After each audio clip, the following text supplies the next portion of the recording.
Within the beef marketing group, we initiated the progressive beef concept about 11 years ago. And the driver for it was around our promise to be committed to producing a safe and wholesome product. Mm-hmm. And so we looked at what things could we do that would take it a step up from just best management practices. And as I said, food safety was the driver, and we began to develop standard operating procedures, Mm-hmm. which includes a HACCP-based system in our feed mill, to expanding into animal care, transportation, handling, and most recently into sustainability. So we started it a while ago, and what it turned into for us was actually interest by end users in what we were doing, and sort of bringing new customers to the table for us. Were you marketing it to the end users? We were working with IBP at the time, now Tyson, and they were the ones that had the direct contact with end users. And so in this particular example, it was a very large food service company, McDonald's actually, and they wanted a product that was verified, and in this case it was source verified. And because we had shown and we had demonstrated that we had the ability to develop and deliver against verified standards, we became a candidate to produce cattle that would produce a product for McDonald's that would be source verified. So it I sort of see. had an associative impact on us at the time. Okay, so you actually initiated the program internally, and then word got out, and so that made you an eligible candidate for these other programs. That's right. As your customers you were sort of a step ahead of your customers, basically. Sort of, that's right. That's exactly the way to put it. That's always a good place to be. Yeah. And you mentioned the elements, and I just wanted to briefly go over this again. There's an animal handling component. Yeah, animal care and handling. We put those together. So we've got transportation. We've got, from the time an animal arrives on our operation, it falls under the progressive beef animal care and handling. So we work with the truckers on transportation, on how they clean their trucks, on how they transport our cattle, how they take the cattle off of the trucks. Mm-hmm. So it's a very extensive animal care component. Okay. So animal care and handling, transportation. Okay, then the other two would be food safety, which has really been enhanced this last year, and also sustainability. And So sustainability. those are the three pillars of the progressive beef program. Okay.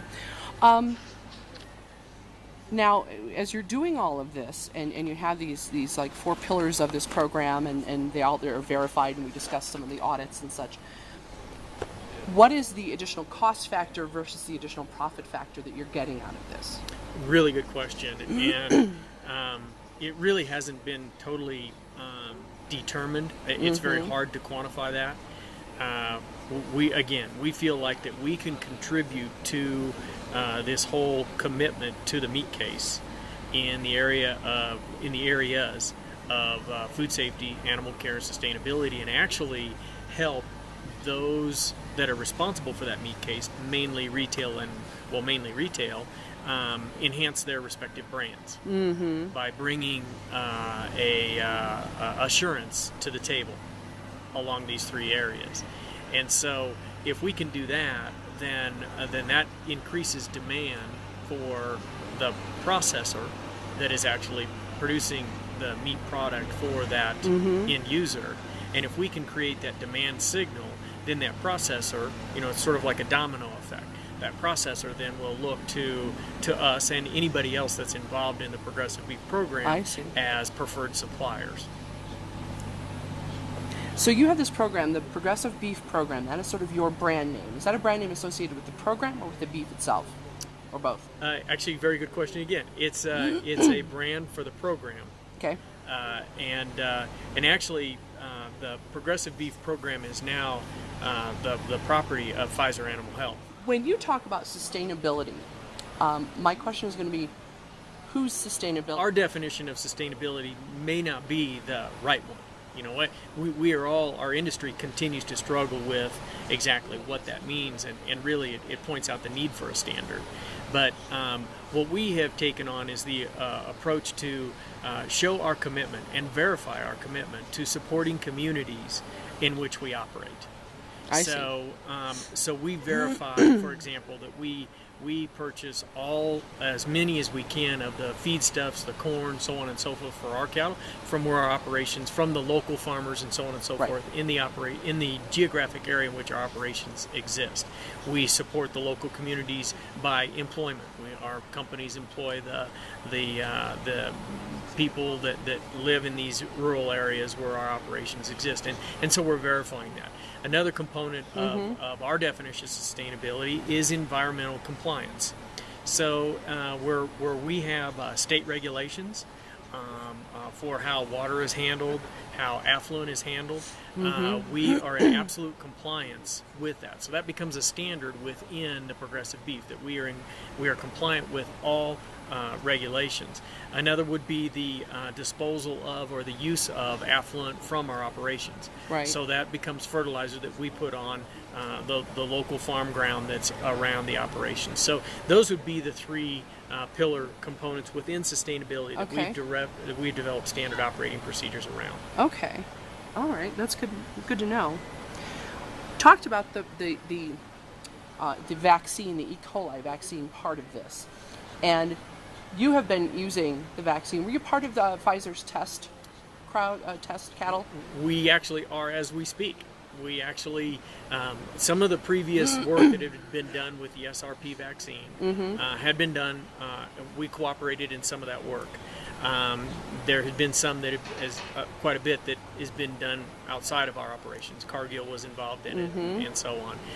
And as I say, today we actually have a large study in place that we're doing with the Tyson organization, Pfizer, and us to verify the efficacy of the vaccine. The vaccine will be a SOP. Will be an SOP.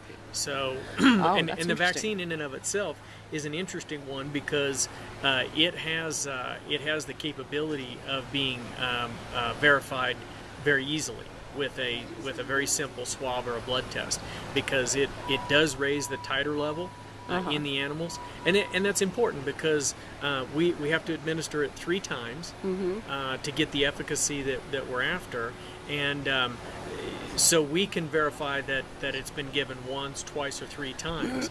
So again, when we're making a promise to our customer, the processor or the end user, we can absolutely, without question, verify that they were administered this product. Now, you did mention big hurdle is the cost. Yes. And do you have any ideas as to how to make sure that cost gets shared across the value chain? Because as you mentioned, $8 per animal could be your whole margin. It is absolutely a key question. And we do have ideas on how that can be shared and how it's justified to be shared. When you look at what this product can potentially do to offset or mitigate a recall, its potential is enormous. And actually, we're doing some work right now with a Dr. Hurd out of Iowa State University to quantify the value of being able to reduce that pathogen coming into a packing plant, and then the possibility or the reality of that reducing their exposure to a recall. Okay, so if they have a recall, what is the cost of it? And if we were able to bring 50% of the cattle to a particular processor that had the vaccine, so it's not even 100%. Exactly what is the quantified value of that bringing relative to the cost of a recall? So we're able to quantify that, and the numbers are very impressive. And it's all about our commitment as an entire supply chain to address this very critical issue. And the processing community has done a great job with the interventions that they've put in their plants along the lines of washes and such to mitigate the pathogen. But there are numerous occasions where the animal that's bringing the product in is carrying too high of a load level for those interventions to take care of. and 0 is the only tolerance that's accepted here.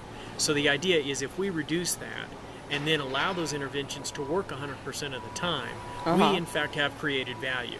And so that's our positioning, to have that processor community and the end user offset the cost of this product. We're willing to put it in the animals.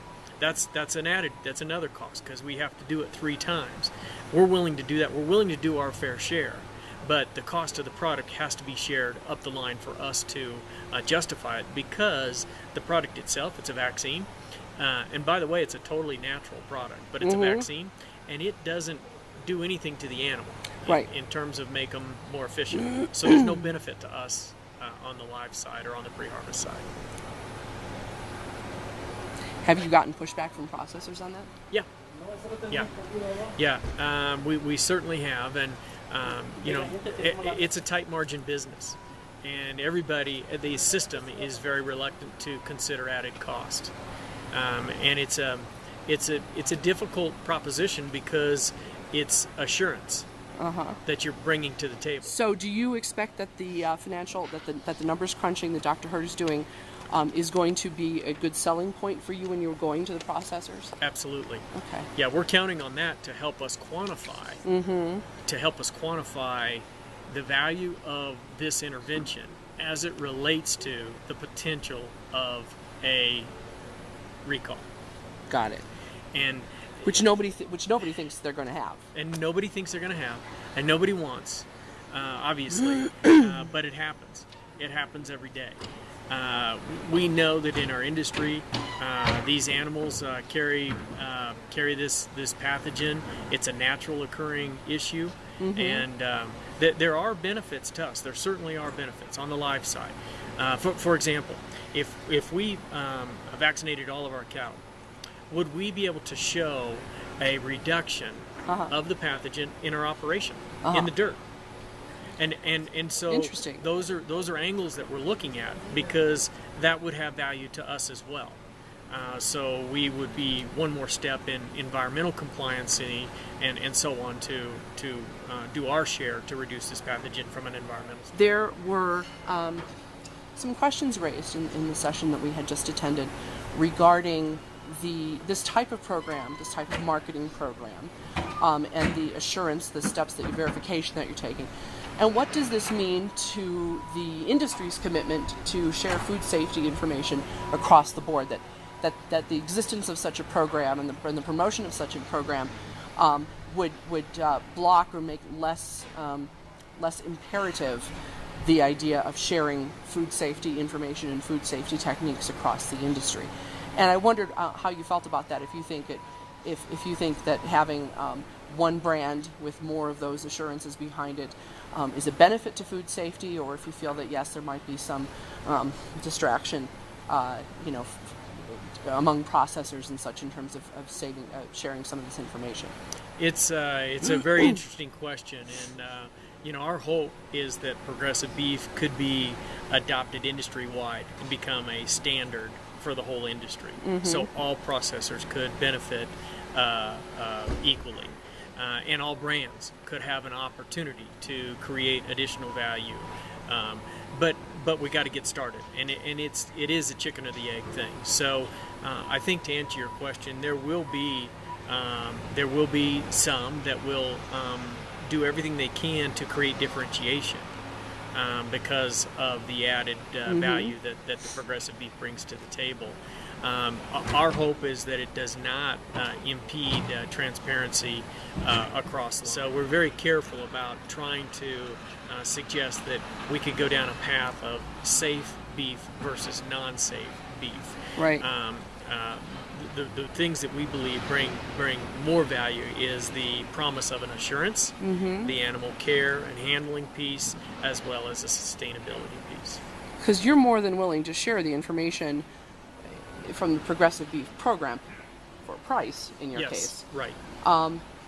Truly, it's a system. I mean, anybody could go out and say, well, we will create our own system of verification, because is there a lot of proprietary technology or proprietary techniques involved in this, or is it just we've created this program, we think it's going to be easier for you if you just pay us a fee to implement this, and we'll do it for you. It's sort of a third party. It's a very good question. There is some intellectual property, but it's not rocket science. We basically are verifying best management practices. Best management practices defined by industry experts. So learned individuals in the area of animal care and handling, learned individuals in the area of food safety. And so as they are developing these standards, see, our industry is hungry for standards. We tend to sort of create our own. It's not unlike the definition of natural. There's a lot of definitions for it, and which one is really the one that means the most to a consumer, or has the most potential for creating added value. So we believe that let's establish an industry standard. Many producers, most of them, are already doing many components of what we're talking about. What we're talking about here is having a consistent standard and a verified standard. That's probably the biggest difference. From one end of the supply chain to the next. From one end of the supply chain to the next, and that it's really a guideline that can be tested and that can be audited against, and that there's systems of improvements. If there's non-conformance, how do we fix it? And there's a tremendous education and training component with Progressive Beef. So we're actually making better employees of those that work in our operations, and we're actually creating opportunity to get them more enthused about what they're doing, because it's measurable and it's accountable. And those are things that are just not there today. So really, it's not about rocket science type intervention here. It's about really good best management practices, verifying those practices, and improving our commitment to the consumer.